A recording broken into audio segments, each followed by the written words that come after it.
It is 5:30 p.m. on Tuesday, September the 12th, 2023. I call the special meeting and board workshop into the Independent School District. We have roll call. Joe Morales. Here. Martin Chopper. Here. David Garcia. Here. Joseph Reese. Here. James Lucey. Here. Young Salinas. Here. Brian Duval is here. Let the record show that it is informed the board members present.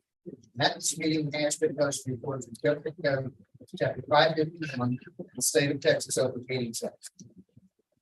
We move to the moment of silence, followed by the pledge of allegiance to the Texas flag.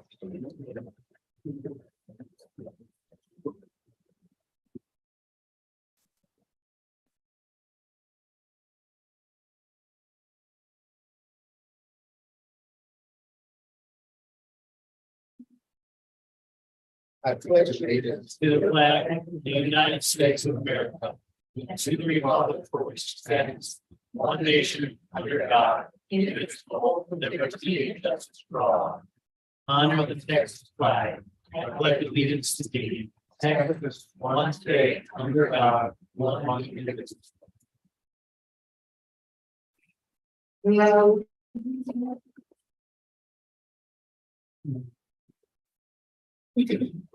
This meeting is being live video streamed. We move now to item number 4, which is the adoption of the agenda. Do I have a motion to adopt the agenda? Motion made by Ms. Salinas. Second. Seconded by Mr. Ruiz. Any further discussion? Not all those in favor say aye. Aye. Any opposition? Motion carries 7-0. Item number 5, public participation. Do we have anyone that wishes to address the board? No, sir.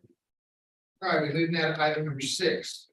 The board will enter into closed session in accordance with the Texas Open Meetings Act, Texas Government Code 551.071, 551.074, to deliberate and consider the following. A, litigation update. No action will be taken until we return to open session. We are entering closed session at 5:32 p.m.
Wow. We now return to open session, take necessary action on matters which the board may discuss in open session, upon which action may be taken. We're returning to open session at 5:46 p.m.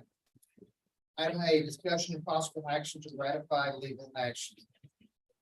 Fellow board members, I make a motion that we ratify and reaffirm this board's commitment to the ongoing effort regarding the injunctive relief that we're seeking from the publication of the district test scores from Mike Moran and Texas Education Agency, and that we ratify the actions that have been taken by our legal counsel on our behalf.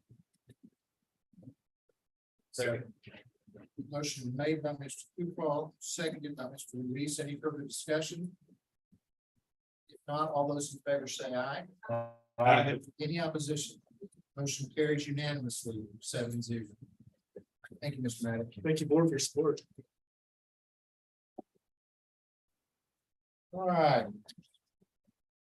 There being no further action to come before this board, I'm declaring this meeting adjourned at 5:47. The special meeting is being adjourned, and we will move now to conduct a workshop to discuss the following. A, curriculum and instruction presentation by the CNI team. Good evening, Thank you, sir. Of course, thank you. Mr. Kulal, Dr. Bettis, and members of the board. Along with our CNI team this evening, there'll be a small section of presentation by Dr. Sandoval and also by Jeremy Torres, our administrator from the high school.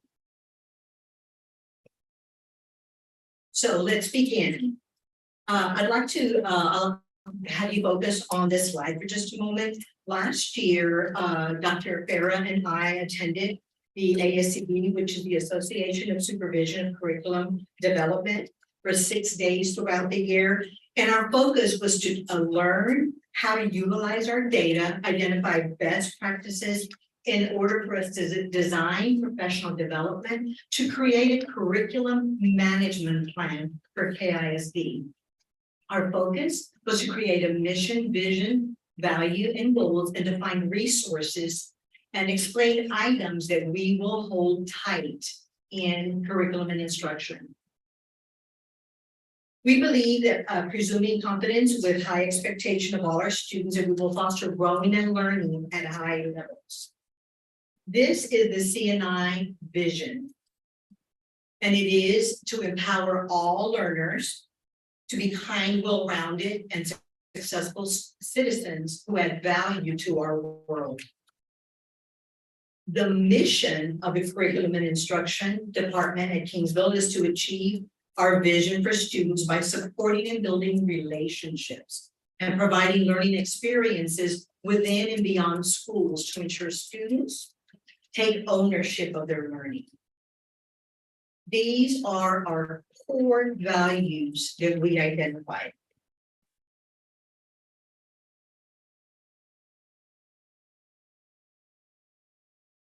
Our collective commitments were 5 from our CNI team.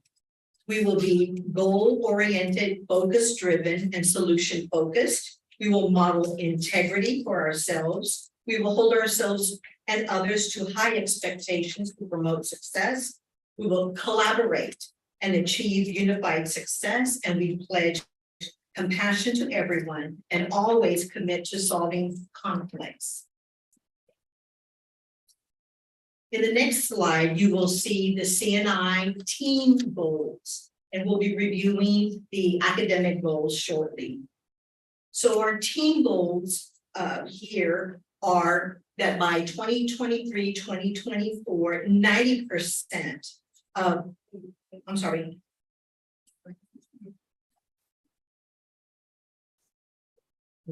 Okay, that by 2023, 2024, 80% of teachers will implement HQIM, which are the high quality instructional materials, which are Eureka and Carnegie Math with fidelity as measured by walkthrough data. Also, 90% of grades 2 through 12 English language art teachers will intentionally use text dependent questions and claim evidence reasoning or evidence-based responses as measured by student work analysis. And also 70% of grades K through 12 science classes will complete lab activities as measured by our walkthrough data. On the next slide, number 4, is 90% of grades K through 5 teachers will implement social studies content daily in an effort to build capacity within grades 6 through 12. 85% of our teachers will implement the playbook and lead forward strategies as measured by walkthrough data. And how will we know this is happening? Because we are scheduling our walkthrough data weekly so that we can see the evidence in our classrooms. Number 6, by May of 2024, 100% of our high school and middle school pacing guides will be complete as measured by the 4 check-in points. Are there any questions thus far? Yes, ma'am. Do we have any idea what our starting baseline is? Yes, what we have done in an effort to build these goals is to look at our data. And we're going to discuss a little bit about, for example, the pacing guides, where what we had, at least when Dr. Bettis and the team arrived, and where we're headed. And the same with the percentages. We base these percentages on the data that we were reflecting on for the last few years.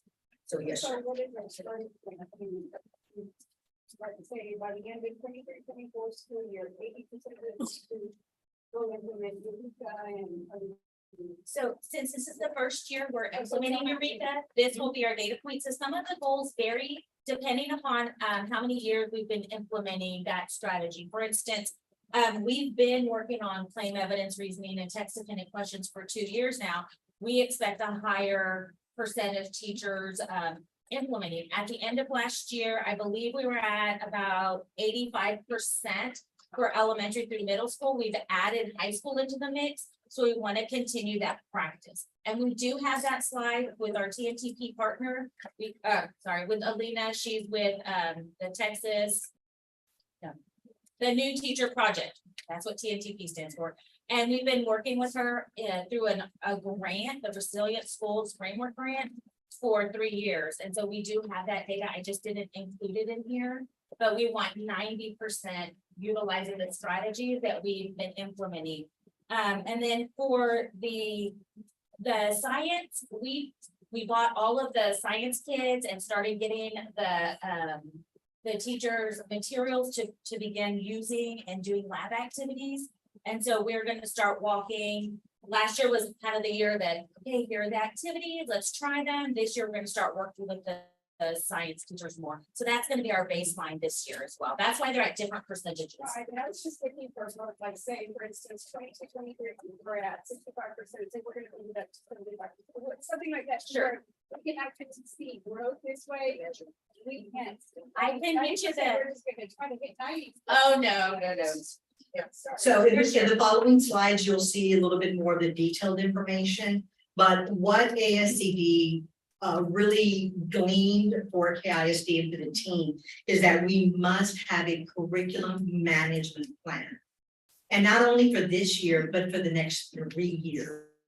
What is that going to look like? What do we currently have? And as Dr. Farah just mentioned, we were using previously Sharon Wells. So now that we moved into a new math curriculum, we still glean on the data from the math based on our assessment, but now we are training rigorously on the new one, and that is what we Walkthroughs. Who conducts the walkthroughs? So for gathering data purposes, we have our consultants coming in, gathering data with us, or our district coaches. We go in, as well as our administrators are expected to walk with us.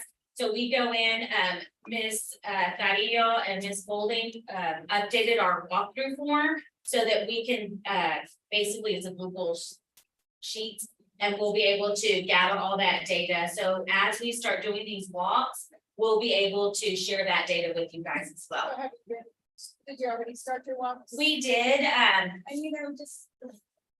I was a classroom teacher, so I don't know, it's intimidating when we have like 5 adults coming in with a sports. That's. Right.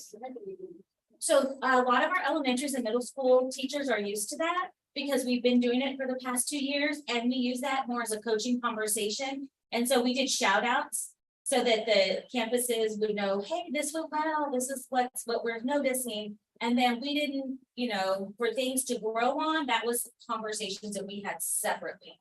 And so that way they know that these are some of the great things that we're seeing out on campuses. And then as coaches, our instructional teacher coaches and our 2 district coaches and we talked about, okay, what areas do we need to focus in on to make sure our teachers are successful? And so they see this more as a coaching model, and it's not, Gotcha. Yes. it's not, right, and so Not we've had those for conversations, evaluation. and it's not evaluative at all. I don't want it to be about you. Right. Or, you walk in and intimidate everyone. Because I know what it is for 5 minutes to walk into a classroom. Yes, thank you, Start Are I you- remember. Oh, when you're coaching someone up or see something that needs work, is the campus principal or APs, are they in on that too, so they can see as far as coaching? Not in our coaching conversation, so what they see in their walks, and they document that in Eduphoria. Ours are documented through our code page in a Google form. And so we have those conversations with the teachers, our instructional teacher coaches are there, and so they have those conversations. If a principal sees a need, or if a need's not being addressed and we have to take it to that next level, then we will, but we don't want the 2 lines to get blurred. Because the goal for both is to improve teacher practice, because improved teacher practice improves our student outcomes. And so we don't want the 2 lines to be blurred. So we're using that TIL model that we've been talking about, the Texas Instructional Leadership Model. And we're using the Get Better, Faster model as well. And we've been doing that for 2 years. When principals do their walks, that's more for collecting data, evaluated, but they do it, it's So completely. if you'll see something then that really needs like, oh, we need work on this, I mean, is that gonna be something taken to administration then? Or is that something that you all work on with as far as the teacher?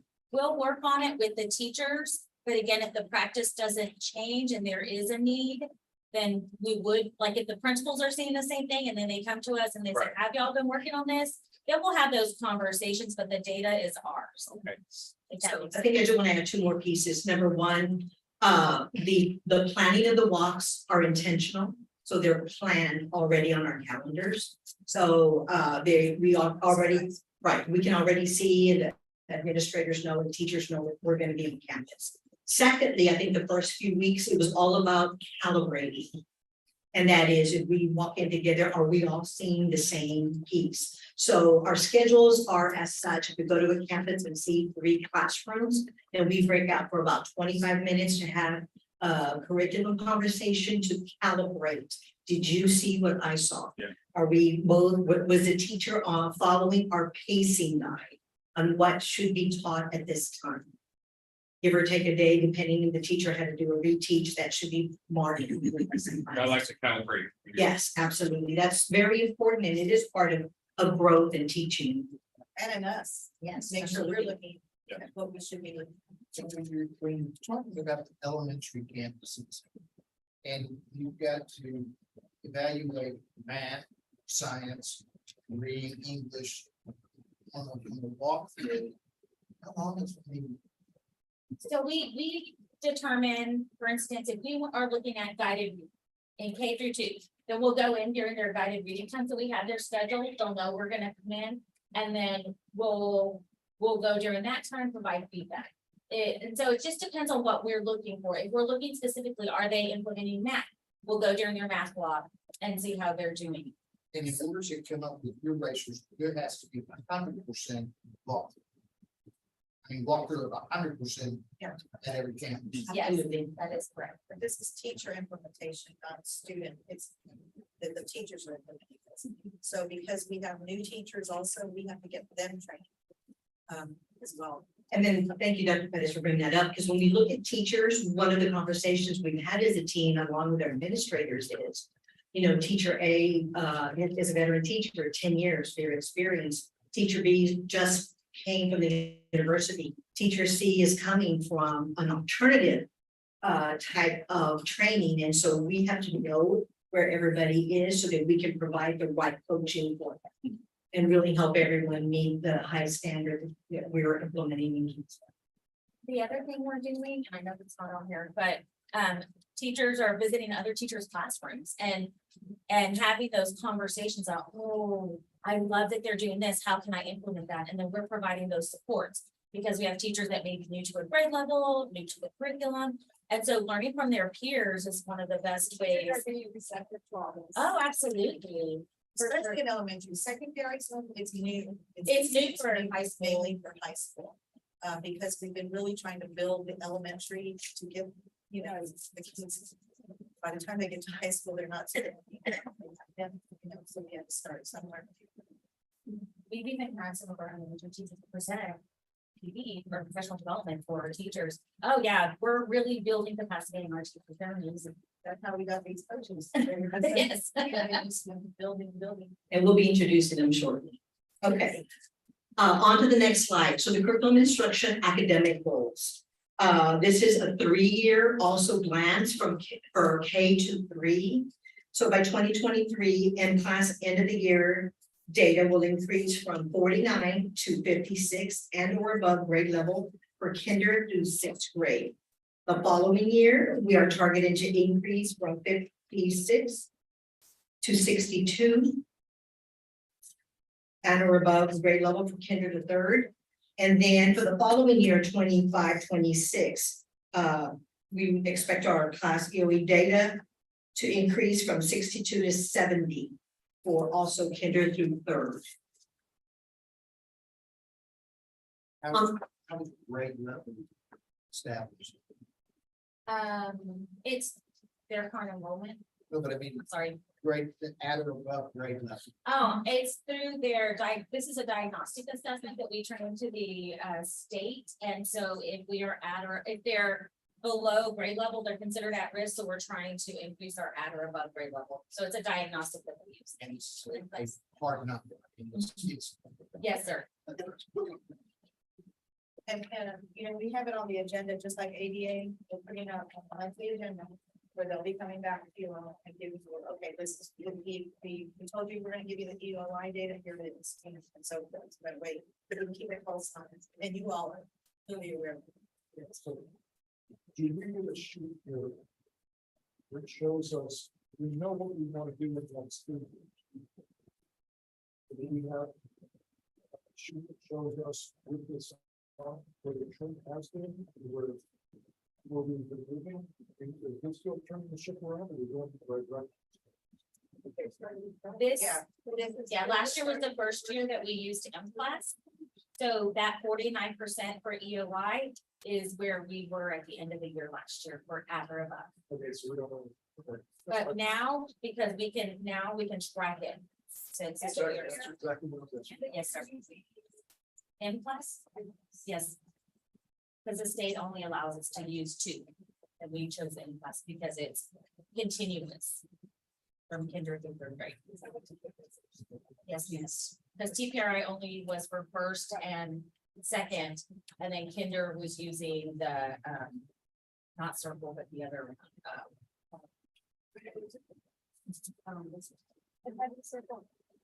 not circle. Circle's pre-K. I've got TPR. It was still part of COI. It was part of COI, but it wasn't TPRI, so we had 2 different diagnostic assessments. So last year we switched so that we would have 1 diagnostic so we could track growth over a period of time. Yeah.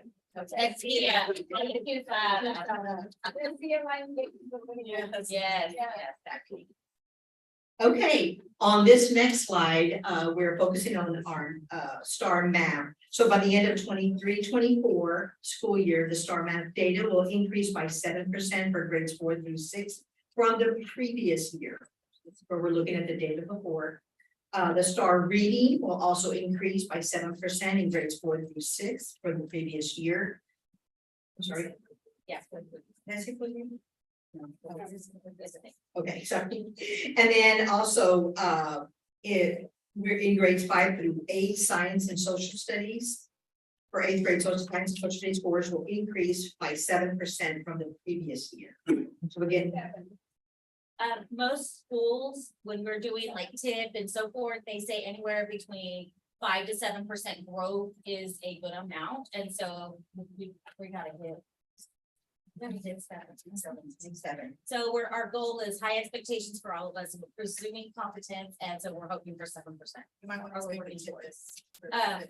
Or targeted improvement plans, or any student or campus that's at risk, family, you have to go through intense training, and it's typically anywhere between 5 to 7% growth per year that's attainable. So according to. That's ambitious. Is it reasonable? 5 to 7%. I think so. Let's try it. That's our goal. It's our goal, and we've got the teachers to do it. We have the strategies. It's just. Now we know the test and we can play the game. So I think we're good. I think the teachers are gonna do a great job. The students will perform. Okay, so if you took a scale, it's like from. To 100, I don't know what the scale of the test scores are. And if the overall aggregate was 50.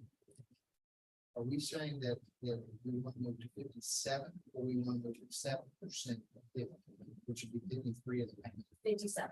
Okay. That's the goal. It's our instructional academic goal. You know. And I know by now it should have all the first in the school. And we've got those, the company trucks that are right. So. I'm looking at that, and seeing how far we are from making it. You know, I think that would be a little easier to calculate, because we can actually say, you know what, we have 10 students that are 2 questions away. So you know what, those we may be able to go over, but if we have some of them that are like 10 questions away. So we have that data actually, Ms. Salinas, and as we're working on our HB 1416, which will be later in the presentation, we've calculated all of that data, and I have given the principals a spreadsheet to track, and we actually know what our potential is based on their previous year's data. And we're gonna be tracking and creating goals at the campus, and then looking at individual students per skills check to determine, are they making that growth? So we're really honing in on our potential students, as well as not forgetting our ones that did well. and I also just want to interject that one of the things on the curriculum planning design that we're working on is not only how the students are performing, but what are we doing as a district through CNI to plan what the teachers are doing and learning. So it must be a coupled, program for them. So the outcome is help student performance, but the other piece is really our goals and what we are putting together. And as we're coming back every month with the skills checks, and we'll talk about that in a minute, we'll be able to see, are we on target? Are we struggling, to maybe get there? Or where are we at that point? But I think a goal right now, this is my goal. We can get as close to it as possible. On the next slide, we are looking now at our high school. So by the end of 23-24 school year, the EOC assessment scores for domain 1 will average to a component score of 44 as measured by the STAR redesign test. By the end of 23-24 school year, the number of students retesting for the EOC will decrease by 5% from the previous year as measured by the STAR test. Why? Because we want them to pass. So we want to decrease.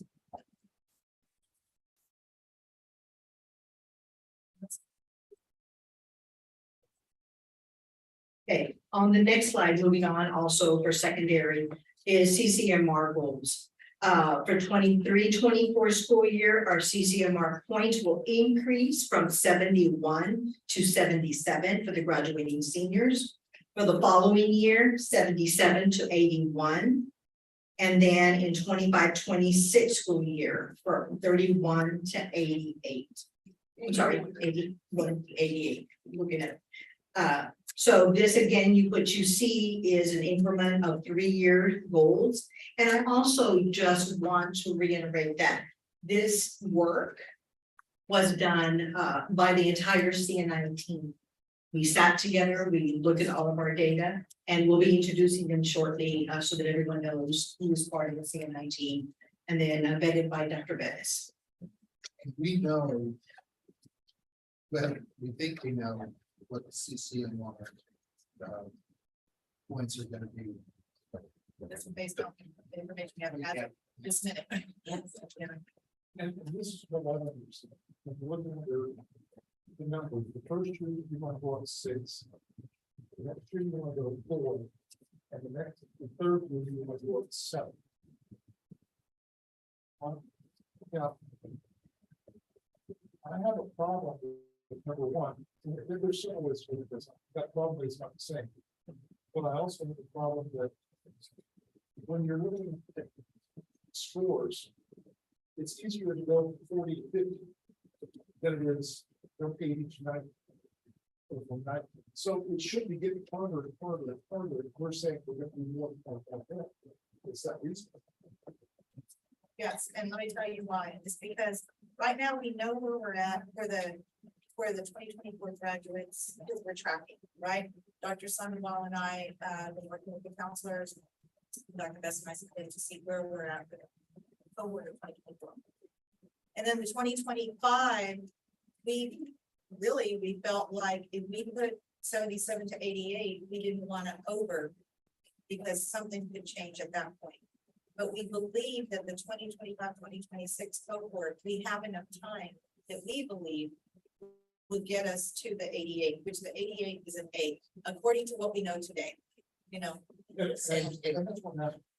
CCMR isn't like the assessment where it's a test that you have to have no more knowledge of that. It's points. You get points awarded if you pass TSI, you get points awarded if you get certification.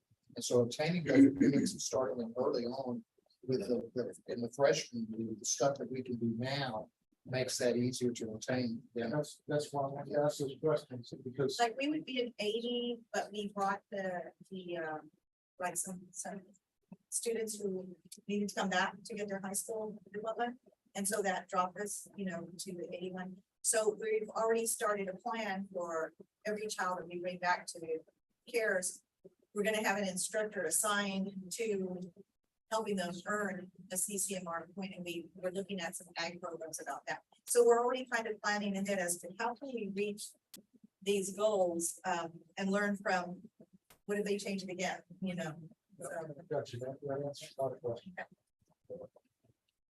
Any other data questions for the high school?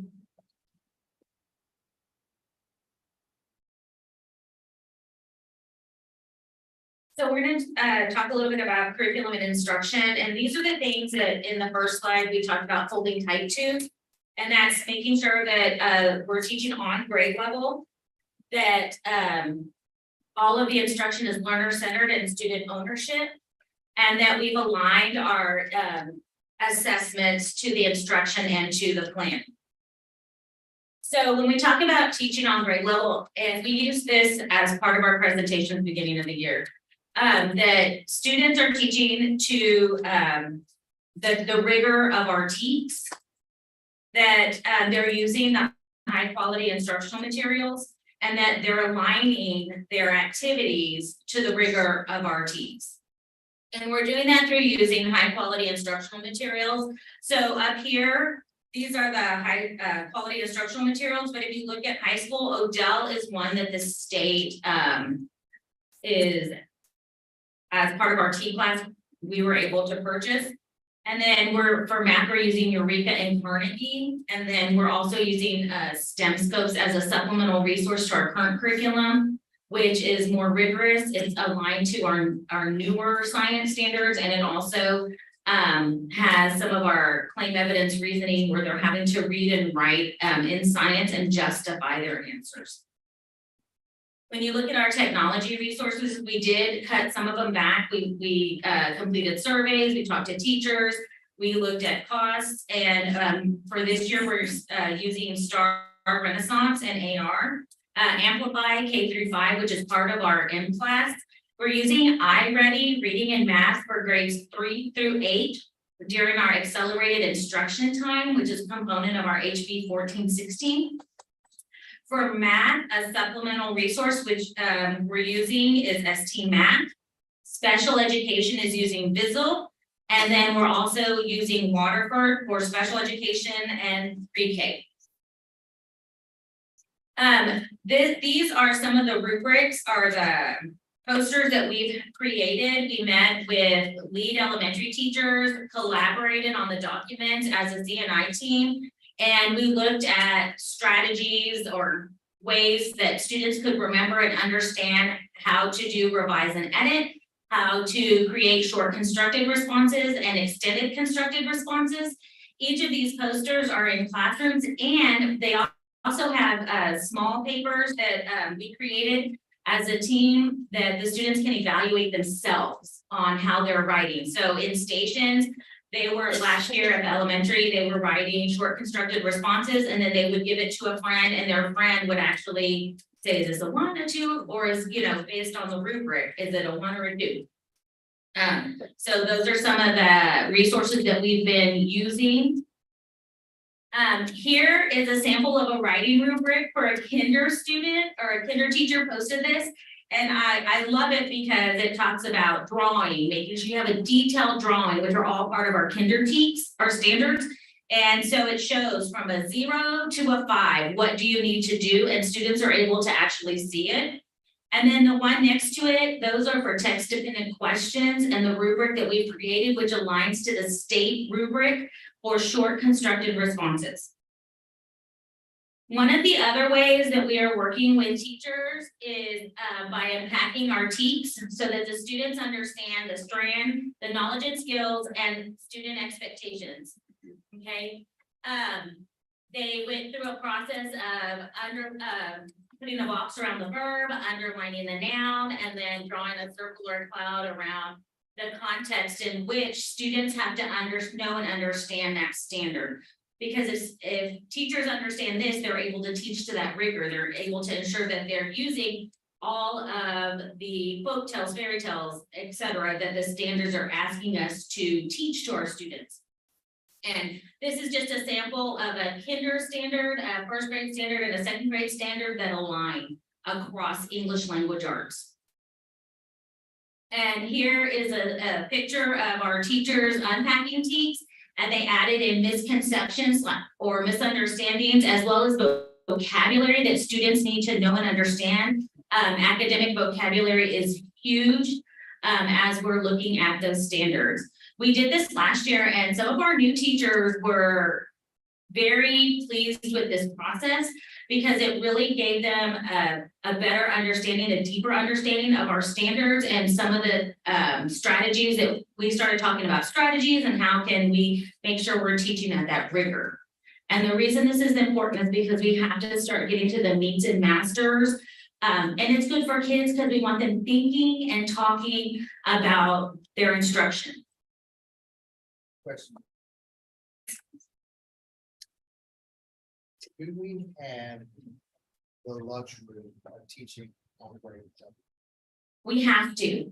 And grade level would be, for the most part, we can unpack the teaks and all that, be needs. Right? Yes. For the most- So if we've got kids that are way back here, not even close to approaches. What happens when there's, how do you gap that disconnect that is potentially happening? Well, that is a great question. So what we do is, it's called accelerated instruction outside of the HB 1416. So a lot of times we're used to going back, teaching last year's teaks, and we spent, like in Sharon Wells, we would spend about 6 weeks reviewing last year's standards, and then we lose that much time on this year's standards. So what we've done, and with the team, we strategically mapped out, okay, here are the standards they need to know that are on grade level. What prerequisite skills do the students need to know and understand in order to be successful? And then we scaffold their learning that way. It does become a part of their productive struggle, but we're guiding and supporting our students as they're learning. It's a mind shift in how we address learning gaps, but it's one that's research-based and that the state has been asking us to do since COVID, that we've been working with our partners on the RSSP with. But that's a great question. Anything else before we move on? All right, so the next thing we're looking at is learner-centered and student ownership.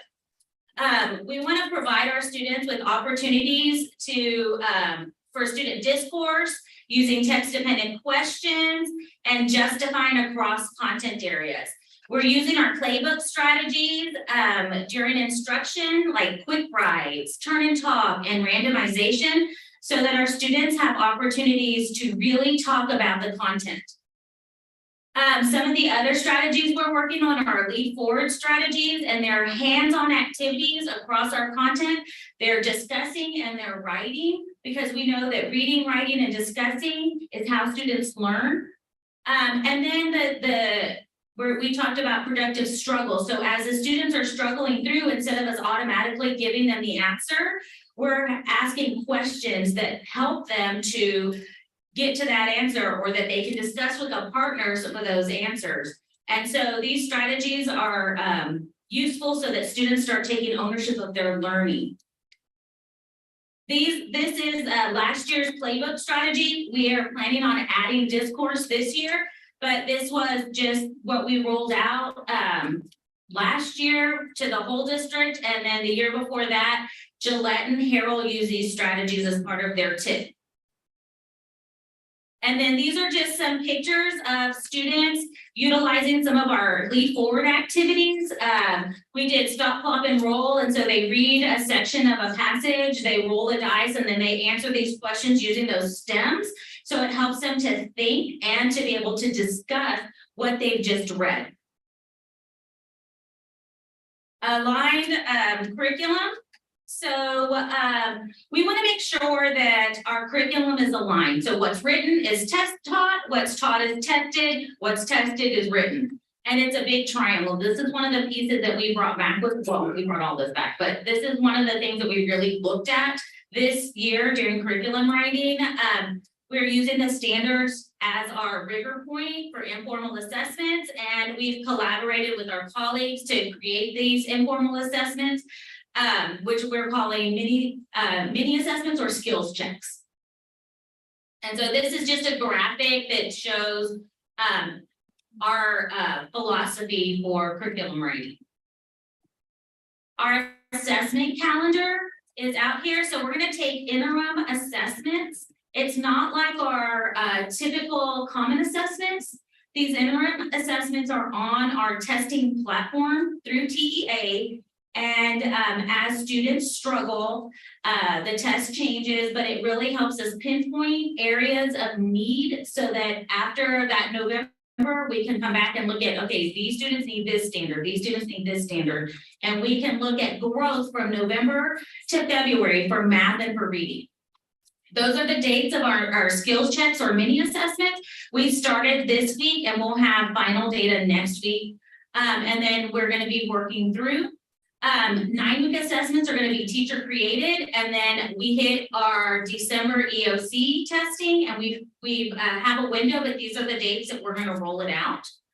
Then we are taking a standalone field test. Kingsville ISD has been chosen, all 5 campuses, to be a part of the standalone testing. We do not get results from these, but our students are still going to be required to take them. Yes, sir. Standalone. So TEA sends out an assessment. It's called a standalone, and so they're pretty much field test type questions to see where we are or where our students are performing. And so every campus is doing something a little bit different. Like Harvey and Harold are going to do 5th grade reading language arts. But Pettis is doing 3rd and 4th grade reading language arts, and all of them, if we have any students taking the Spanish assessment, will take that test. Will these be online? Yes, sir, they're all online. But you said we get no results. We do not get results from them. The TEA takes the results, but they never share them. So we were chosen. Yes.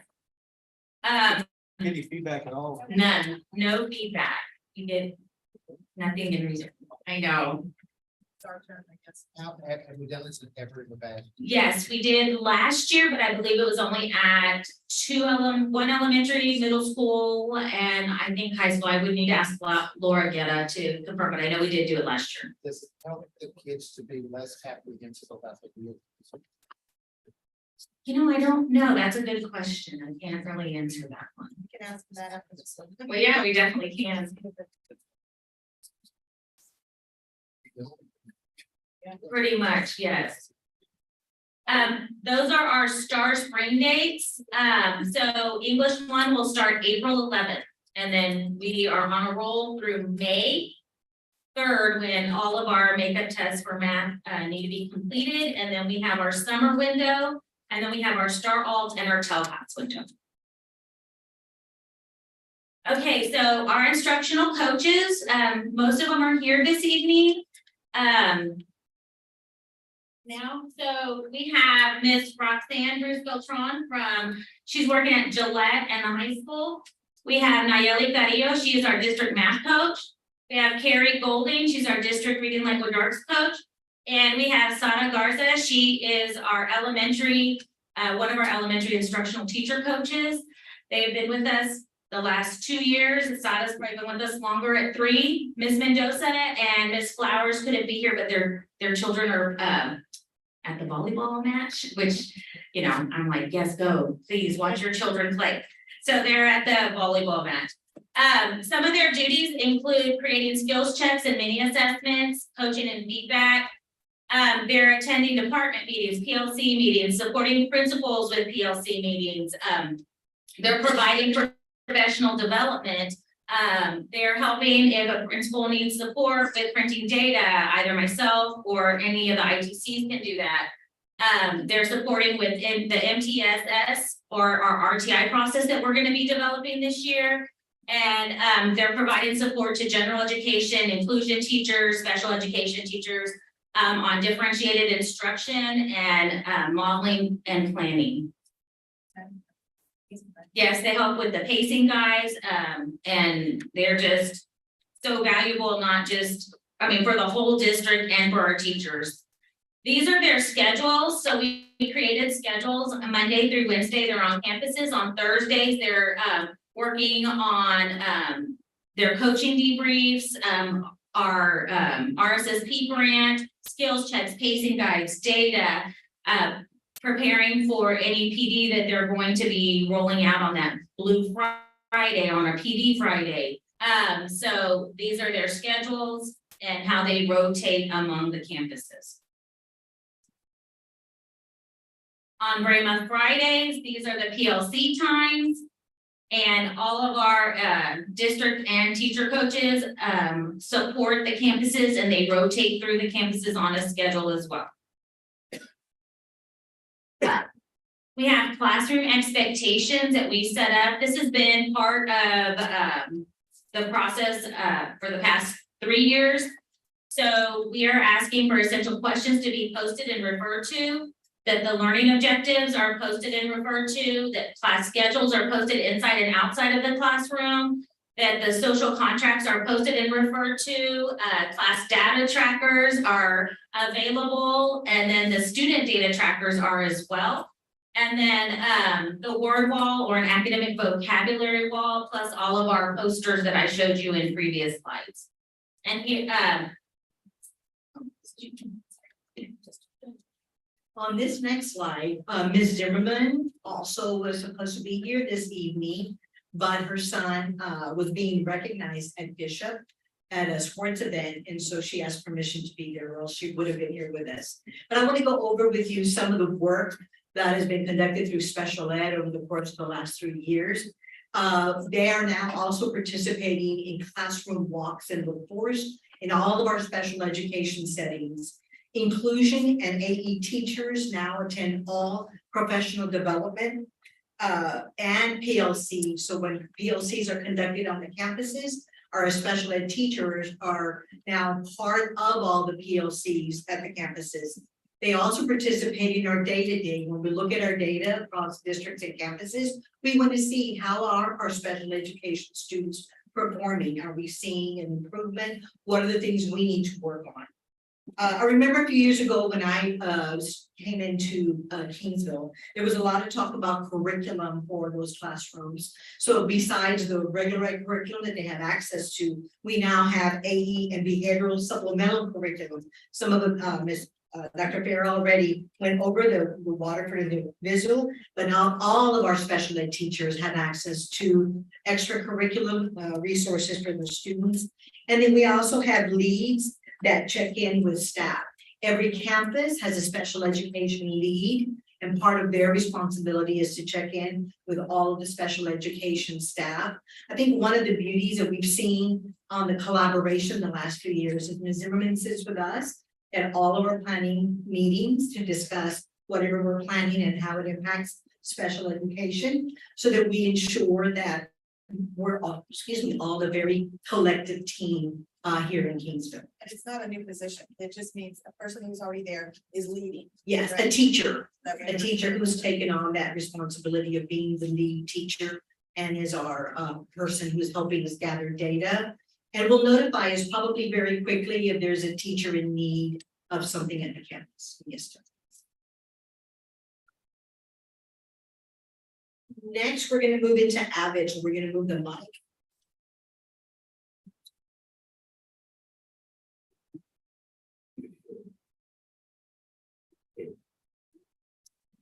Good evening. I do oversee the Avid program there on HMK campus. And just for some familiarity, the Avid is basically advanced via individual determination. And the mission of Avid is to close the opportunity gap by preparing all students for college and career readiness and success in a global society. Avid provides rigorous instructional strategies and tutors to help students in advanced classes such as AP, honors, and dual credit college classes. Basically, they offer also professional development for our teachers.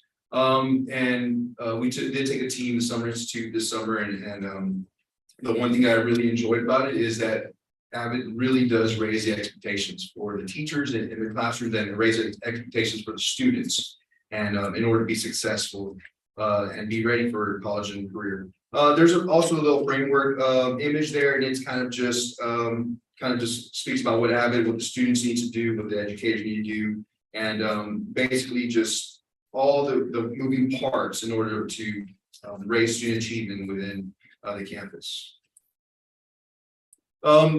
And the reason Avid is part of this presentation is because it's intertwined definitely with the curriculum instruction pieces within the campus. And the Avid is data driven, and the strategies that instruction strategies that they focus on are writing, inquiry, collaboration, organization, and reading. And within each little section, it kind of tells you what was the expectation of during the writing or collaboration, organization, or reading. And one of the things that I want to mention is that when we did the PD for the HMK campus earlier, is the teachers weren't overwhelmed with like, oh, this is another program we have to do. This is something we have to focus on. They really understood that they're already doing most of the stuff within their classroom, within their instruction. They just needed some better language or the Avid language to kind of tie into that, and also understand how to bring in more rigor for the students, as we know that the EOC test is very rigorous. And so going along with this, we do focus on a specific part each week or each grading period of we're going to focus on writing. And if you notice the writing and collaboration, it's already within our playbook strategies, as mentioned before by Dr. Farrer. So this is just basically their instructional strategies that they bring forth. And so what does Avid look like in KISD? Well, HM Keen is the third year of implementation, and there are two parts to Avid. There's the Avid elective class, in which we have 52 students being serviced in there. And that elective class is, teaches organizational skills and teaches all the things that a student's going to learn in college and it prepares them to be ready for college, how to set a schedule, how to have a planner, how to keep a binder, how to keep and really good focus notes. And it teaches them how to do that all in the elective class. So there's two parts. So that's the one part, the elective class, and the other part is how to intertwine all the instructional strategies within the campus wide. And then Gillette is also in the second year of planning. And the Avid elective class will be implemented next year. So we're also working on that to start the Avid elective class in Gillette. HM Keen and Gillette both have Avid site teams, which includes administrator, counselor, the ITC, and 4 core subject teachers. And we also added some members of the TNI team to help us with, our site, our goals and our site team to make sure we're on, we're collaborating with the curriculum instruction department. And this is what they do. This is what the site team does. They develop and implement Avid site goals, collect evidence to support student success, definitely model Wicker strategies within the classroom. They analyze school and student data, set high expectations for students, staff. They address equity or barrier issues for students getting ready to go to college. They support the Avid elective class. The district math coach and secondary math science teacher coach are trained, and the high school staff trained is also beginning at the professional learning. So anything with Avid, the site team goes through it, even in accepting students into the elective class, looking at anything, data, test scores. How can we help these students be more prepared for college and career? And here are the Avid goals and with the KISD and the HM Keen goals. Students and the site team members classes in the Avid elective class will use focus, note-taking templates, and a Wicker. Avid kind of guides us in how, what they presume is a good focus note-taking. And the site team teachers will collaborate with their department on effective focus note-taking strategies. So the 4 subject teachers, not only are they tasked to do the Avid strategies within their class, but they're also tasked with time to go and teach the rest of the department during PLCs and whatnot, or this is what it looks like in our class. This is what's working in our class as far as good focus note taking. So it's not only for them, it's going to kind of like a fire, going to go out to campus-wide strategies.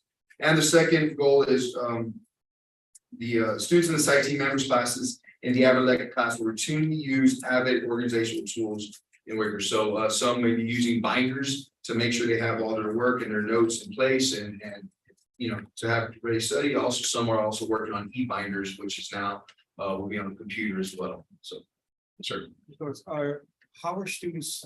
Are they recruited? Are they selected? Do students apply? How are they getting that? So students are welcome to apply. Especially at Gillette, they'll have meetings.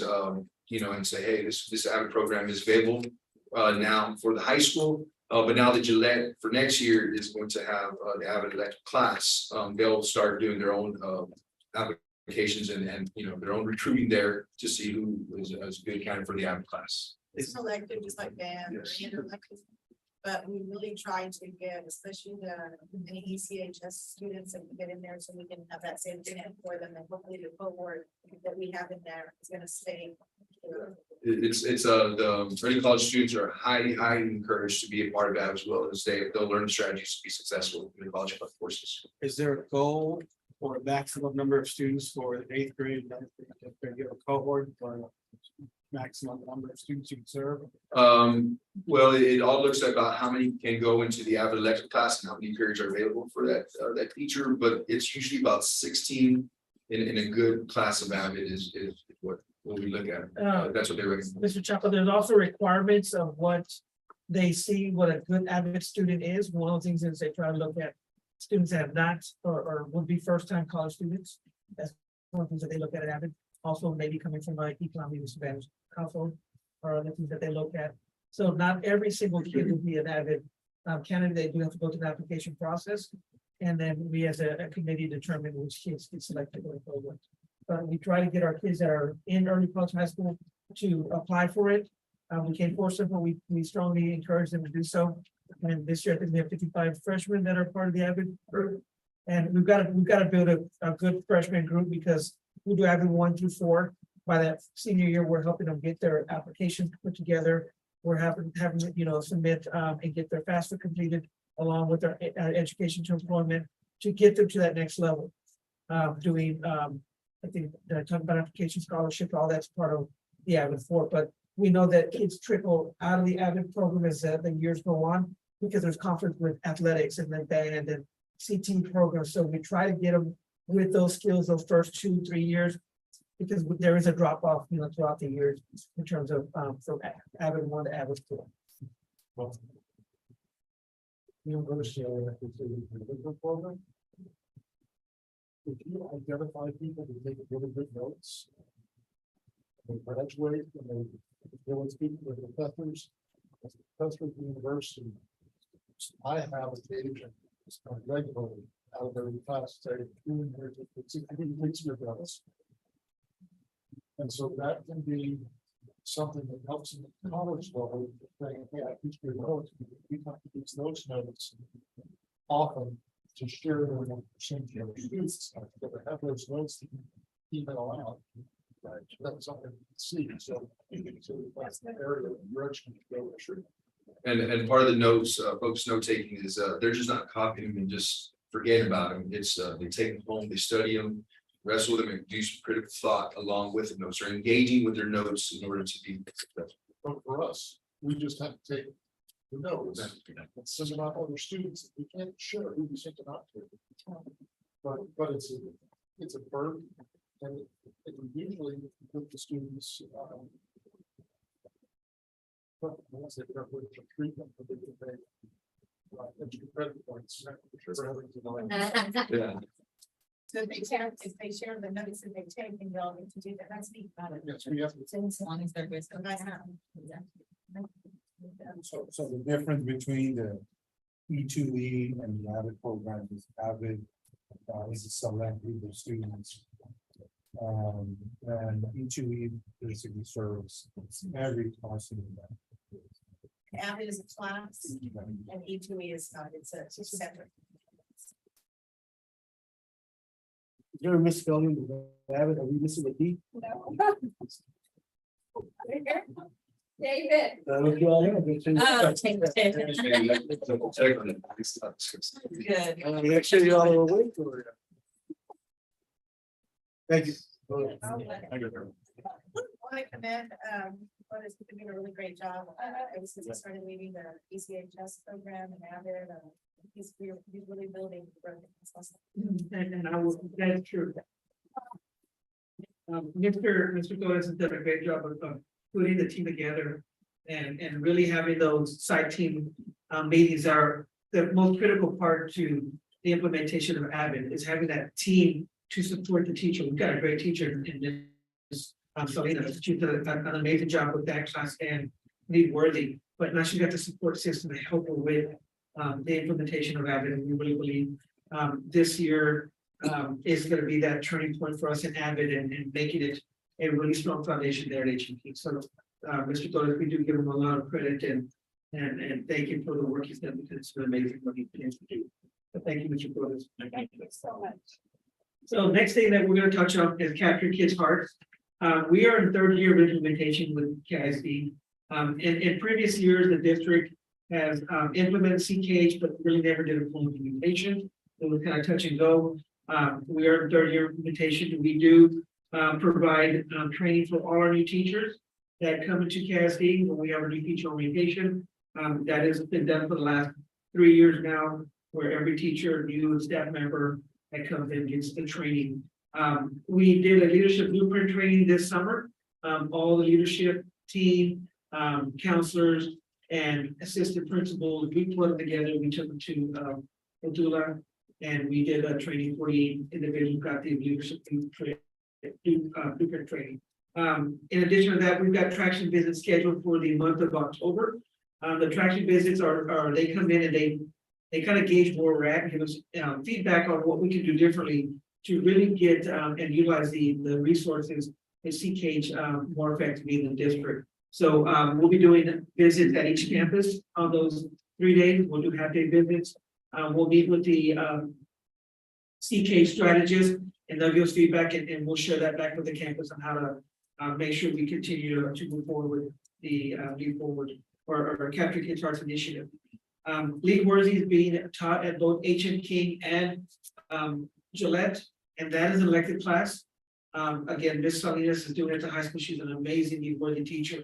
I do want to do during one of these opportunities when we do updates on CNI. I want her to come and present to you the things that are happening with the kids too. Because the kids they do an amazing job, and the things that they do in that classroom, it really makes the learning fun for the kids, and the kids really want to go to that class because they do feel welcome. They do feel like they're part of the learning, and they've been empowered to lead that class on a day-to-day basis. So I do want to bring her in so you can see the transformation that happened with our kids from the start of the year to the end of the year in that classroom. We are also receiving services through our contract with CKH this year.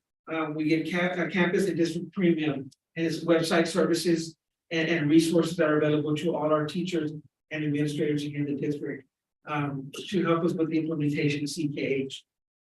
In addition to that, we get monthly principal and district huddles with our CKH strategists. We do have a new strategist for the district this year. We felt along with CKH that we wanted to go in a different direction with our strategists to just try to, turn the corner with the initiatives with CKH, and our new strategists have really come up forward and done an amazing job and familiarize herself with the district.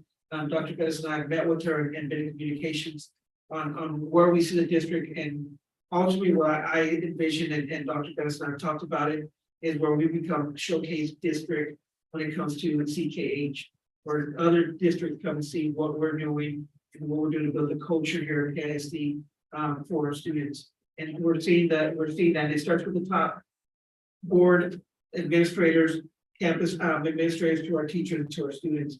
It's a top-down model. We've definitely got to model that. If you look to your right or right in front of you, we have our social contract there.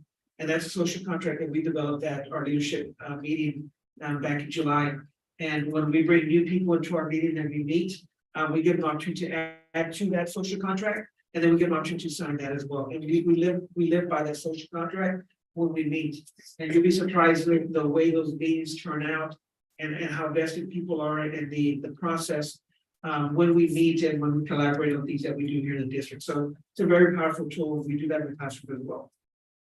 The next thing that we're touching on, the Capture Kids Hearts model really focuses on the Excel model. And there's 5 things that are encompassed in Excel. It's engagement, exploration, communication, empowerment, and launching. And we're really focusing on 5 different things in the district this year. One is engaging our kids. We ask all our teachers to engage our kids at the door when they walk in the class. 2, we ask them to explore their kids, get to know who their kids are.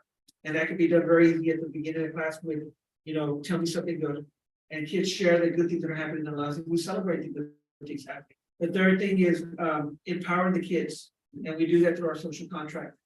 We get social contract raters, and we get students that rate our ability to implement that social contract in the classroom. And that's done daily. And we do that with our leadership team as well. We do it in our meetings, and it's pretty powerful. And the last thing we ask them to do is do a launch. Send your kids on a positive message each and every day. When they leave your classroom, the bell doesn't dismiss us, the teacher dismisses us.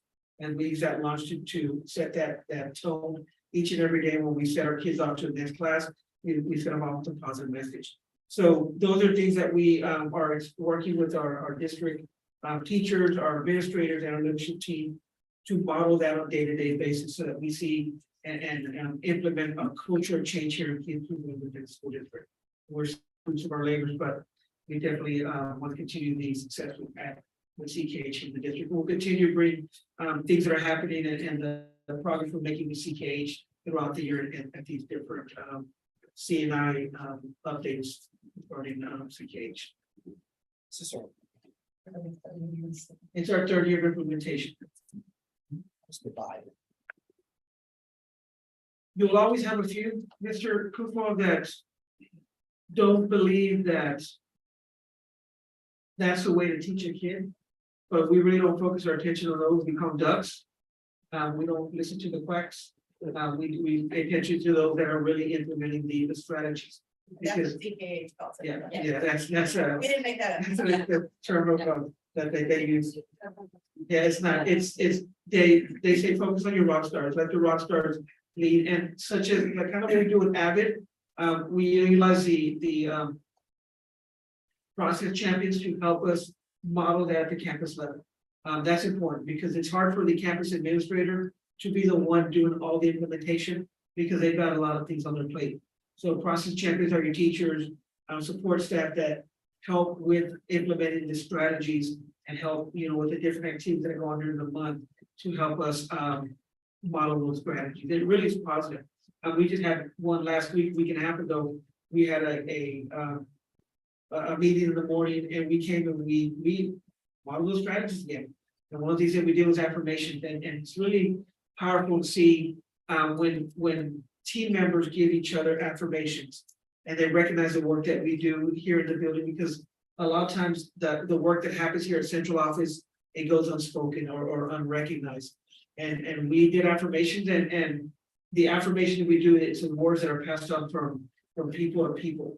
And they create their own award.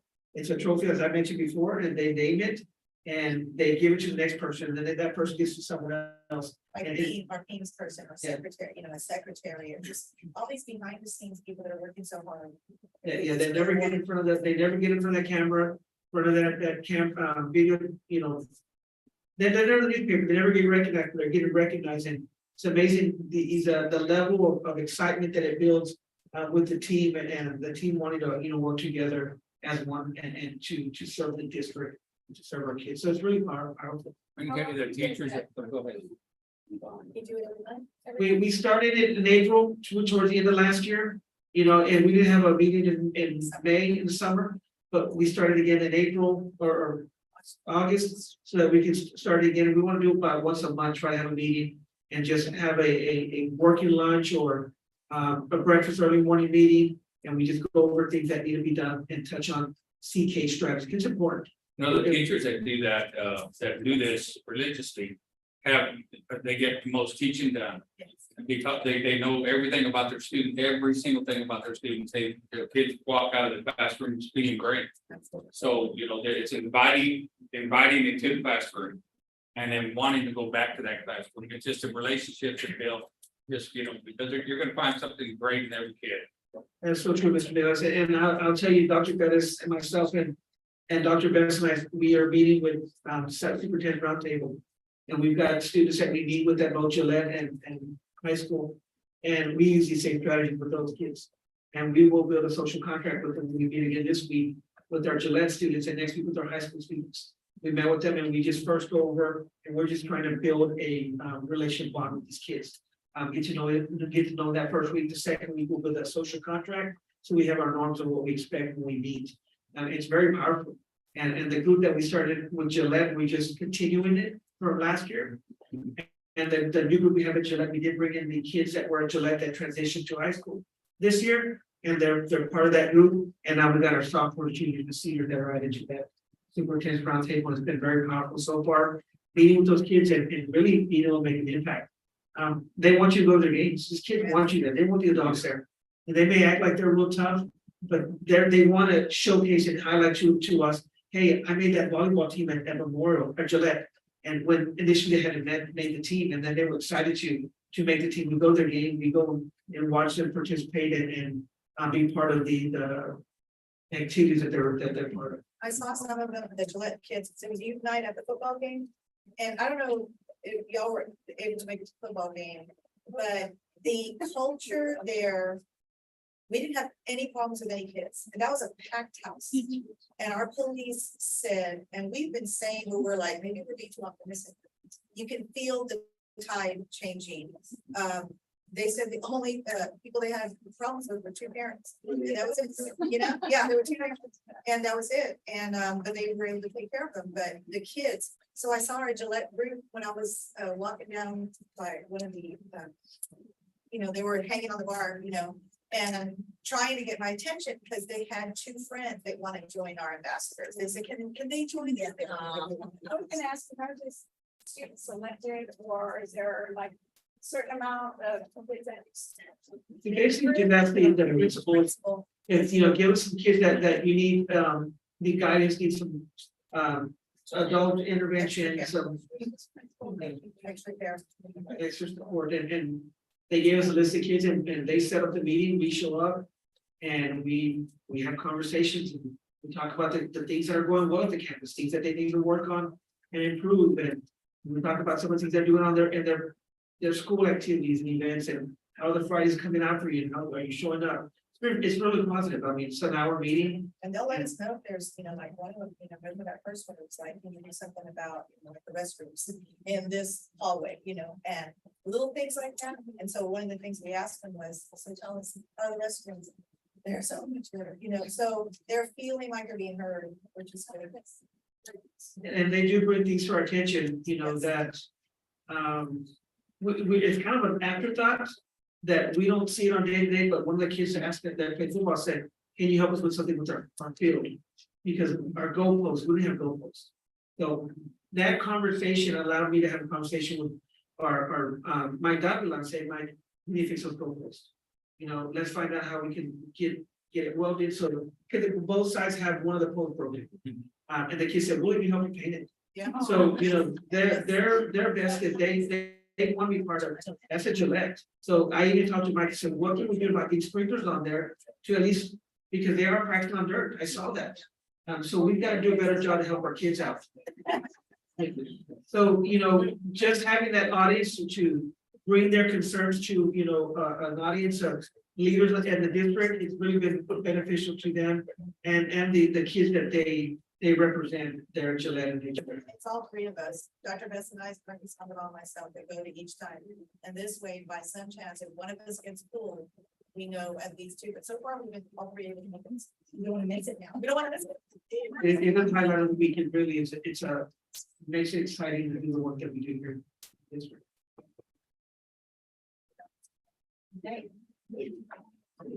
All righty, well, thank you. A quick segue into my section of professional development. So I'm starting with a quick trivia question from football.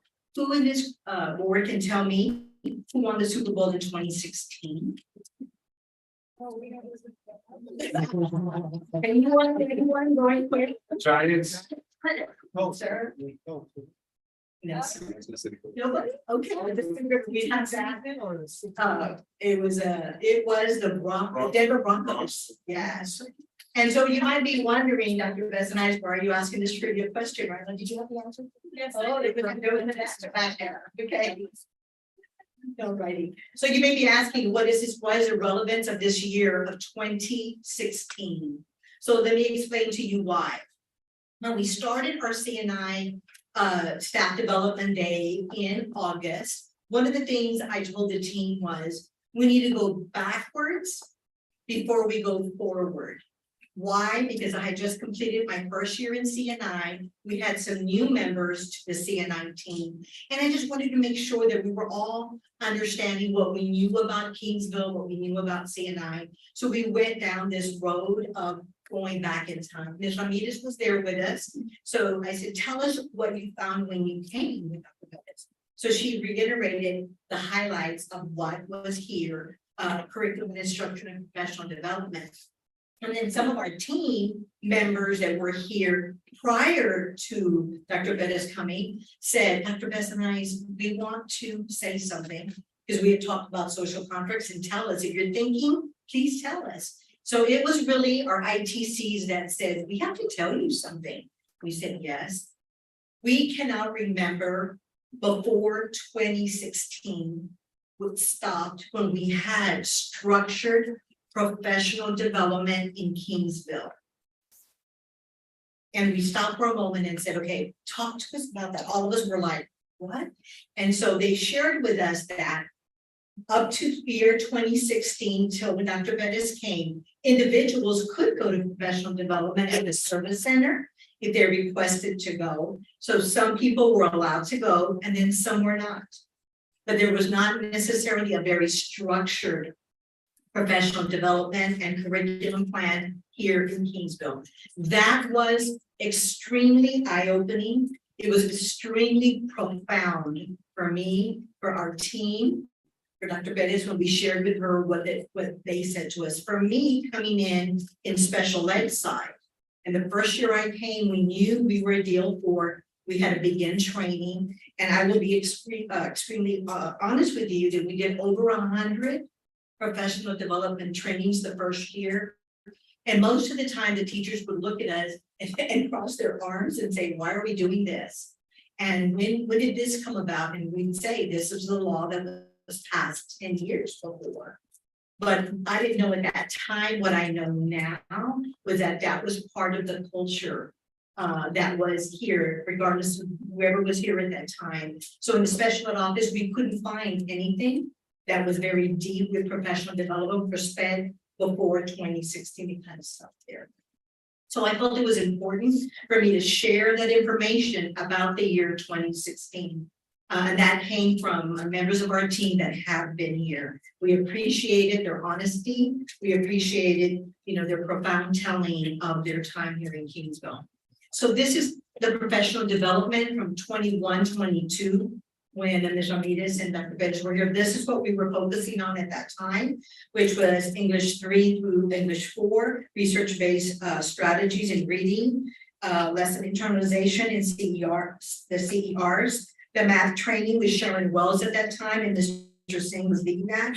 The playbook strategies that we talked about before at those campuses, the DDI protocols at all campuses, and also the Texas Instructional Leadership, the TLI for principals, APs, and ITCs, and then of course sheltered instruction that had not occurred through training in several years for our ESL teachers.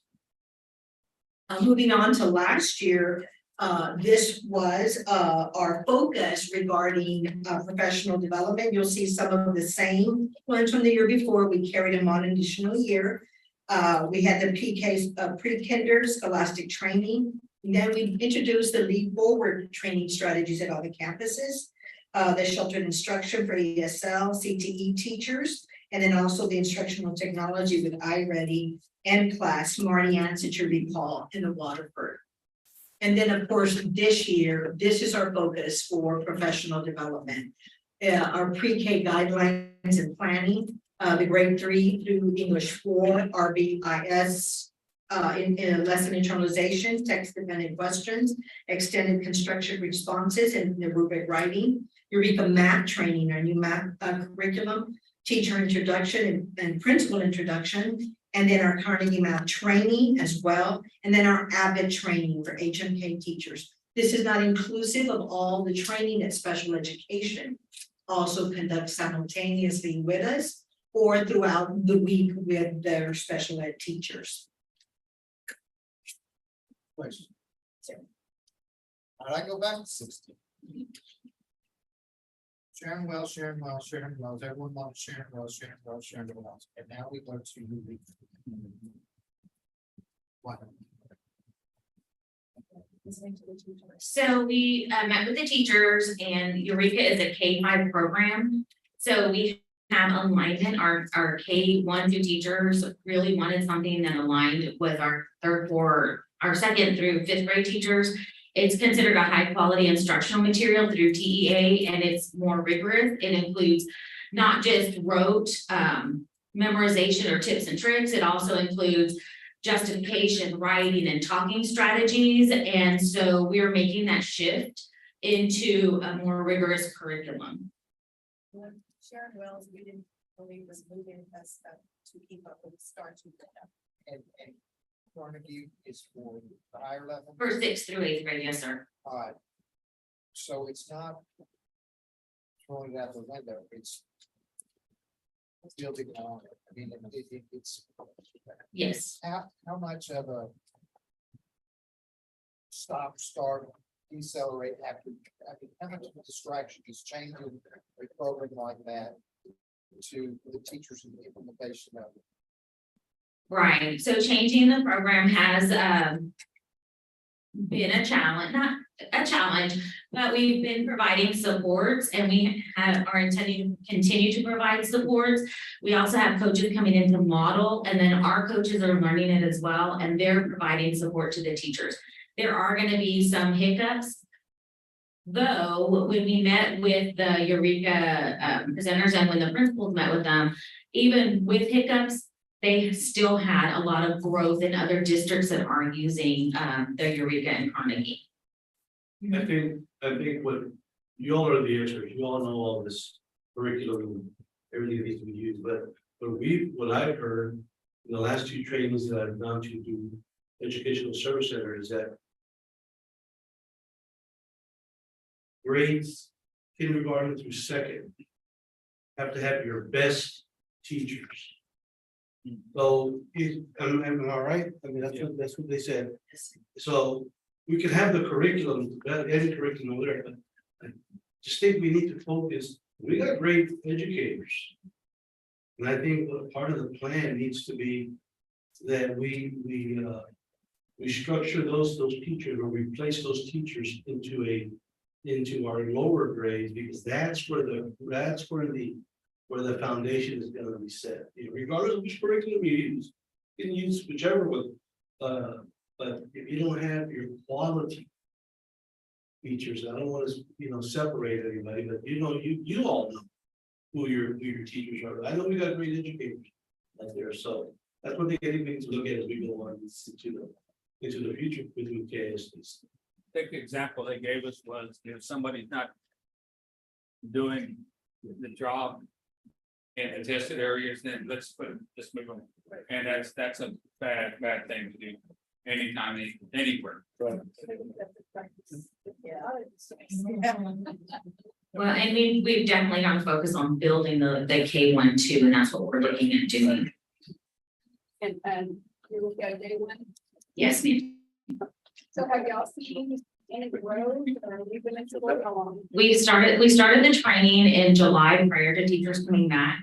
And then they've had additional trainings, and we just did our first skills or unit assessment through Carnegie, and I have not researched that data yet. What about teacher buy-in? Are they- Most of the teachers are good with it, but of course, it's different. It's a change. They're having to learn it and study it. So I understand, it's different as a challenge. And so at times they're frustrated and we totally understand that. Because it's new and different. Provides coaches. Correct. To provide natural people to come and help on those days that we have out there. And in talking to. Actually, these are from Eureka themselves. I'm also for Eureka going to look into the service center because I know that last year through a grant, they were able to come out free of charge. And we can add them to our list. So we have these coaching dates up here are already set with the Eureka people, and then same with the Carnegie. And then during the year, we noticed that the map was not moving like we wanted it to, and talking to superintendents, around, a lot of them were using their Eureka already. And we didn't want to change that second year because we had, we said, all right, the teachers want to share the wells that first year, let's give it to them. Let's give it to them the second year because, why take it away right away? But then when we saw, no, it's not moving it fast enough. We really do need to adapt to this new math curriculum. And it's supposedly going to help us better with the STAR 2.0. So change is hard sometimes for people that are trying to, what we love is that they have actual people that can come and help coach. Yeah. Y'all do too? That's good. I do have a question building upon David's comments. Is the higher level more attractive to educators in the lower levels? I think each have their positives and negatives. I know, but I'm saying, is somebody coming from the way before to be in the higher level? I think it's the teacher preference. Yeah, I would prefer second grade. To find out if that's a vision that we have to change. We're going to come back and say, hey, look, let's make the lower levels of sites. Yeah. So HB 1416, formerly known as HB 4545.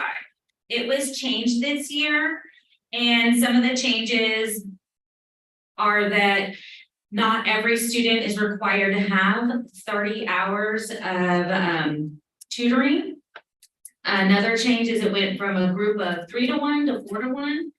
And instead of focusing on all tests that have been missed, the students, we're focusing on 2, the priority is reading and math, and then of course, if the other content areas can fall in there, and we're still using the iReady to support our students. What we have done is we're tracking, because this is part of PEAMS and it's also a part of the accountability system. So we've created documents, or I've downloaded documents from TEA, and campus principals have a letter notifying the parents of your student will be attending this reading or math 4545. There's also a waiver to the 4 to 1 group if they choose. And for students that need it, they will be having an accelerated instruction plan. All of those will be housed in Eduporia. The teachers are actually tracking on a Google Sheet. So what I did, and Lauda Getta helped me, but I created a document and put all these formulas in it. And then Lauda downloaded all the students that need accelerated instruction and already pre-formatted a document so that it shows and calculates this student needs this many minutes based on the rules, so that the principals didn't have to do that work. And all teachers have to do is whichever students they're tutoring, they just put those minutes in, it automatically calculates it, and then it subtracts it from their total minutes, and we're able to keep track just at a glance because it color codes it once it's all said and done. So it's a spreadsheet, and that is being housed in Google. All the principals have theirs. I'm finalizing high schools right now, just because high school is a little bit different. And so this is just a sample. The names are off, but this is basically a sample of if a student needs 30 hours for reading language arts and then math, or if they just need science, and then it tells you the scores, the total number of minutes, and then as you go down on the spreadsheet, it'll automatically calculate it. On this spreadsheet, at a glance, principals will know where the student is at, have they completed, or where are we at, what percentage are we at. This second section, that second picture is basically, okay, that's where the teachers, all they have to do is document the number of minutes, and it automatically calculates it. So it's kind of less work for teachers and administrators to have to determine all of this. Any questions on? This is based on previous year's start test. It's based on 2023, yes, sir. Spring data, First, yes, sir. Any questions about 1416? I know I kind of And I real know quick, when but we went to SLI, it was legislative updates, they talked about House Bill 4535, that the complaints that happened, and so they changed it, they reduced the number of hours, and then they focused on certain subjects. So it's still quite a bit, but it's a lot less than what the state had been requiring. any questions? All right, so I'm gonna start on the data. This data that's coming up is STAR 2.0 data. It's from the spring assessments.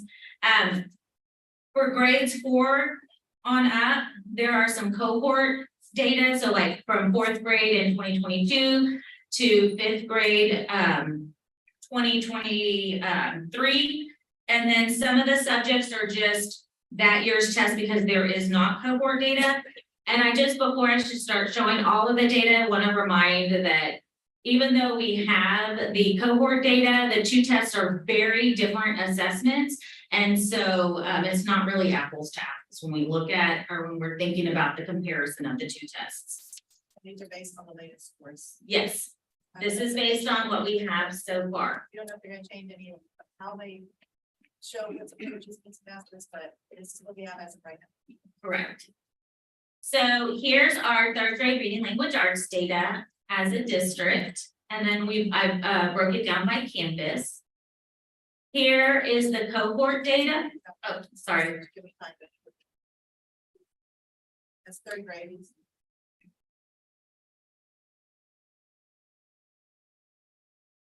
Okay, here is the cohort data. So from third grade 2022 to fourth grade 2023, broken down by all students in KISD as well as by campus. Any questions? I don't really want to read every one. I figured y'all can look at it and just ask. Yes.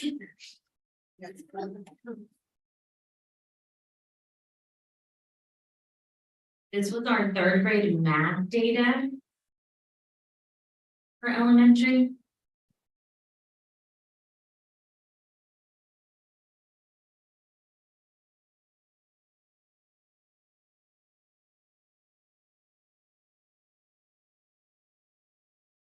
Do we still have the same teacher in at Carroll? Or teachers, I should say, This school year or during that test? this school year. In 2024, the fifth grade Harold teacher has moved to fourth grade.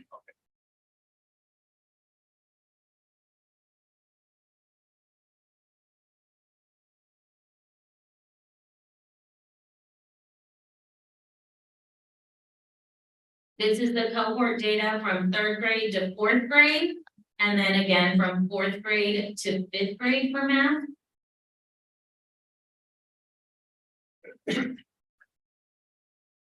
This kind of reinforces, especially the fourth grade math that we were talking about, that like some, you weren't reaching with community. I know it's the start of 2.0, but still there's some patterns there that we saw. That we feel like maybe Eureka be more rigorous. When you get test results back, are you provided with the actual like test questions to be able to pinpoint specific patterns of teaching completeness? Yes, sir. So in this data, well, through Eduphoria, we look at the standards, and that's the last 2 Blue Fridays during PLC, or not Blue Fridays, Breakma Fridays. During PLC, the teachers looked at the STAR data. They looked at patterns with highly missed teaks, and then they went through that standard breakdown to really look at what could be missing. The only thing that they have not done yet is look at the question for the tests. But that's through our Cambium system. So what we would have to do is cut and paste all of those, and we haven't, it's a lot. And we haven't gotten there yet, but as we create new assessments, then we'll be focusing in on those standards that teachers looked at and that were highly tested, highly missed. This is a. Do the teachers have the last year's screen data? Like, for example, the third to fourth grade teachers, do they have that already? They do have that? Okay. Yes, sir. Okay. This is the fifth grade science data.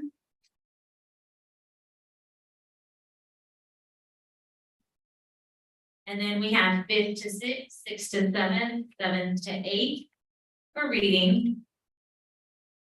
And so during, I think one of the, I guess, concerns that we brought up with the petition, I guess, that we've done, is that every time that there's a change to the test, you have at least a year to see exactly what you're talking about. What kind of questions that were asked, what kind of patterns, do we need to work on, things like that, before you get deemed on grade. And that way you can plan for that for the next year. They release them. Right. Yes. We could download them. Exactly. Everything's online now, so Yeah. they haven't given us the paper copy yet. This is the math data for middle school cohort data. Then you have your algebra 1, your 8th grade science, and your 8th grade social studies.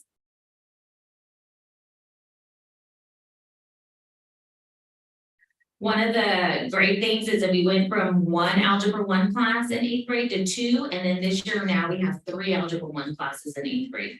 So Ms. Cortez is teaching 3 algebra 1 in 8th grade. That's huge. The first year, there's one algebra class at Gillette. Second year 2, now there's 3, it's grown, and that's a good thing, because more kids are wanting to take the more rigorous math. That's very exciting. On the eighth grade social studies, Yes, sir. I'm sure we're doing something there, Yes, sir. something different. And they made some changes, but also we're going to send the social studies teachers as well as our instructional teacher coach to the service center, and they're going to be breaking down the new test and some strategies for social studies teachers. That'll help. Yes, sir. And that's on, I believe, the 21st of September that we have all of them going. Here is 8th grade to Algebra 1, 8th grade reading to English 1, and then English 1 to English 2. That's good, you know, that's- Because I've got approaches, meets, and masters, they don't add up to 100%. They don't. So the approaches is the one that will be 100%. So 61% of all of the students that tested of that 194, 61% hit approaches on when I'm looking at last year's 8th grade. So the others didn't pass. So the others didn't pass, correct? Did not pass, approach did pass. Okay, They don't. Yes. right, no. Yeah. Well, so when you look at your meets, that's your students that were masters and were meets. Your approaches include your meets and masters, and so when you look at your approaches, that's the one that you're gonna take out of the 100%. So you 100% minus 61, you've got your 39%. Yes, I'm recalculating in my head. Right, but I mean, the fact that that's exactly in provinces, we kept counting one number plus these other percentages in that. Right. I guess what we need to have is another. But it's not the percentages, so it's the number of students. So I had 194 students take a test. Well, let's look at 245 in Algebra 1, right? I had 245 students take the test. Okay. Of that 245, 62% passed the test. The rest of that, the 38% did not pass the test, okay? Right. That's what makes The it. 62% that passed. Well, of all of the 245, 21% were at meets. So you always go back to the 245. Okay, That means- so 7% of 245 masters. Yes, Okay, Yes, sir. I'm just trying to total up all those percentages. no, they don't add up to us, they don't add up, so they, correct, so 21% of that 245 hit meets or above. That's how we say it. 62% passed at approaches or above. So all the meet, the masters are already counted in there. And everything approaches. Yeah. And all the, That's what I'm saying. Yes. Counted twice. yes. Some students count once, twice, 3 times. That's how the accountability system works. I know, it's teething. And I think just to, Dr. Farron, just putting another column and just telling us, this percentage. Did not meet. And I think that would have been easier to understand. I could do that. No? I need to know. I can understand the 12% of. It's just the reciprocal of the issues. So like, say I mastered the test, I count as approaches, I count it as needs, and I count as masters. But Dr. Bessonai is only mastered, so she counts as approaches and masters. Dr. Sandoval only approached, so he only counts as approaches. And Peter Pan did that, so he counts as nothing. Probably dog. And I know, and so when the state does accountability for, that's how they look at calculations. So they take the approaches, they take the meets, they take the masters, they add them up and they average them, and then you get all these different scores, so. And you gotta take into consideration that the masters are also including the meets numbers and the approach numbers. Right. So that's why you can just add up the three totals. No. They like to say, I know, but that's the state.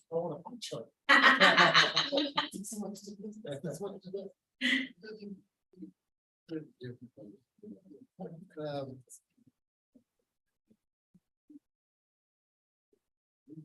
Let's take, star 2023 star in the EOC English 2, Okay, 274 students. So 41 didn't make it, that's 112 students. When we start looking at actual student numbers, 274 students would be divided into how many English 2 classes? well, or they wouldn't necessarily go into an English 2 class because they may have passed the class but not the assessment. Okay. So. Maybe take like prior. Correct, so we have English 1 or English 2 retesters in English 3 or 4. We are providing remediation within the accelerated instruction time, so first time testers have to have that. We also we're also making a plan with the high school. I talked to Dr. Williams and Dr. Best and the instructional coaches on putting in bell ringers and exit tickets that align to the assessment for reading and math. Also, the closer we get to the retest, I don't want to call it a blitz, but do more of a lead forward strategies to help with the assessment to get them focused on the STAR test, because our last REMA Friday is December 4th, and then they start testing the following week. So we want to make sure that we focus in on our retesters. We're also providing the bell ringers and the exit tickets with some TSIA questions as well to all read into all math, because we know that English 1 through 4 could have a retester, and we know that Strat Math all the way up could have an Algebra 1 retester.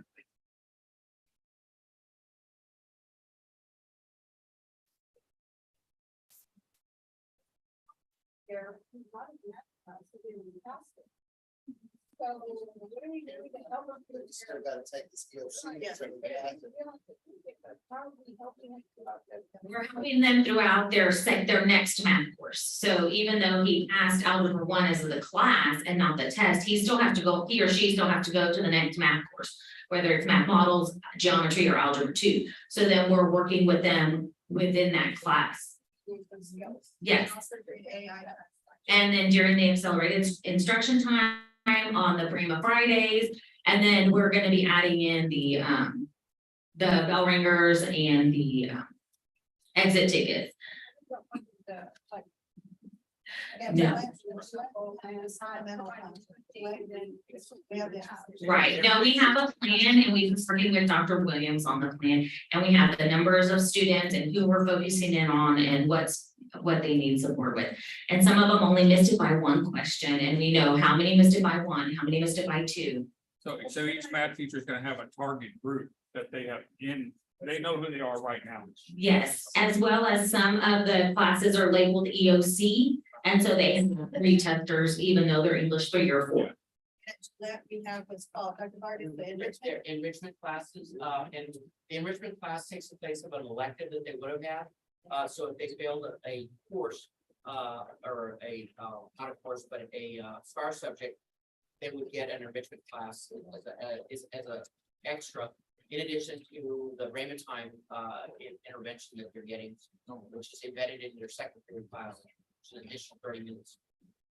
So on the Break Fridays Yes, sir. in December, is that gonna be a requirement for those that? Not at Gillette, because we don't do retesting. At the high school, Dr. Williams and I talked about that today, and we were talking about, yes, it is gonna need to be a requirement for our retesters to attend, so that we can provide those supports. Then we need to get on that early then. Yes, sir. And let these parents know, because that was the whole purpose of the Good Fridays. It wasn't supposed to be mandatory, so. Well, for accelerated instruction, that was gonna be one of the times that we can ask them to come, and they still have to make up the hours. So we're kind of trying to provide, we were thinking about some incentives maybe for the students to come and attend. mean, they need to pass their EOCs in order to graduate. So, But there's also designated AI type ethics.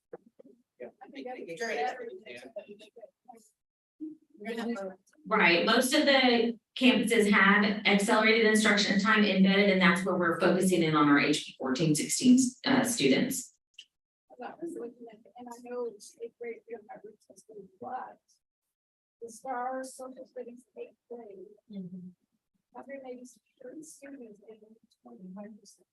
Yes, ma'am. That's Yes, ma'am. Right, there have been some changes as well as additional professional development. Right. that's doable, but. Yeah. I'm glad that you're on. I mean, you kind of want to-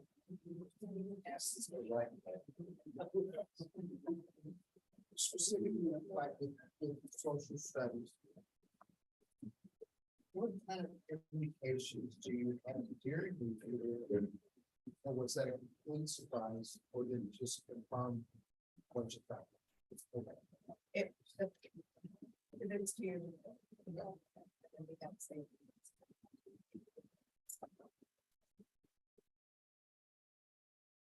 Any other questions?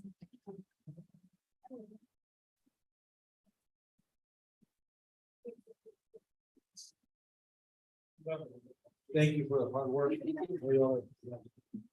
know you all are doing the best, yeah, so it's, And it's not her job, you know, that's the backbone to everything. Thank you all so much, for having us, finish for your support, continued support. So this is our plan for this year, we'll be bringing updates. And every month, we'll bring an update. Bringing up, I guess, data like weekly. Yes. To Yes. see where we're A at, skills checks. to see the growth. Yeah. Hopefully we'll see like that. And we want to thank everybody here that's Thank part you. of the CNIP. Thank you all so much for everything you do.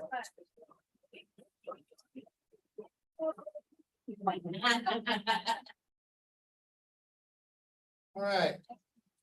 Well, there being no further business, then I declare this workshop adjourned at 7:30 p.m. It may be-